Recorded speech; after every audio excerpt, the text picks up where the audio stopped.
So we're in one of our 40 square foot raised berms here. We've got 7 tomatoes planted, fence posts. We're going to create a Florida weave, but I've got to weed the rest of this bed to get the rest of the tomatoes in.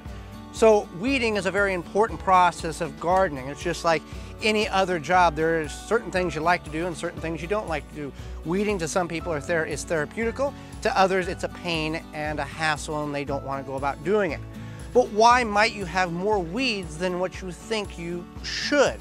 There's a couple of reasons that would give you a result of why you may have an abundance of weeds even though you've weeded, or so you think you have. One is, first, every bed that we have here, we work with a garden fork. We haven't tilled anything on this 1,800 square foot garden. We've spaded it with a shovel years ago, and each year we work it with a fork or as needed. So what this fork with a garden fork is, it's a flat tine, hard tine fork. It's not a hay fork. And what I'm doing here is I'm going in and I'm removing the plant. I'm not coming with my hand and just ripping whatever top growth that will remove. I don't just do that. I get in here and I remove the root structure, because that's the key here.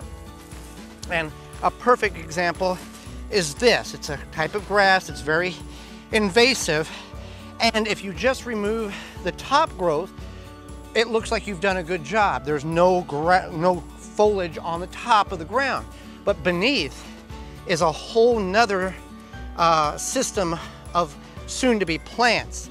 These roots, even at the smallest portion, if broke off, will regenerate growth and create another plant. So you may come in here with a garden tiller and till this all up. Looks good for a couple of days, maybe a week or two. But what is happening is you've come in and you've chopped all of these roots up.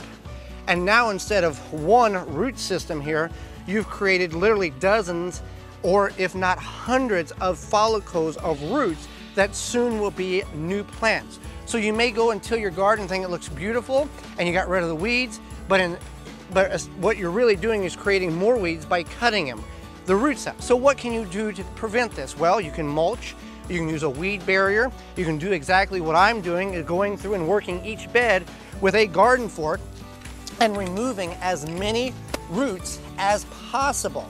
Then, once you feel that the bed is fairly pure of roots, then if you choose to go in and till, that's fine. It will work better. You'll have less weeds. But what we have found is if you've spent the time to use the garden fork in the bed and remove the weeds, your soil is already fluffed up and you don't need it.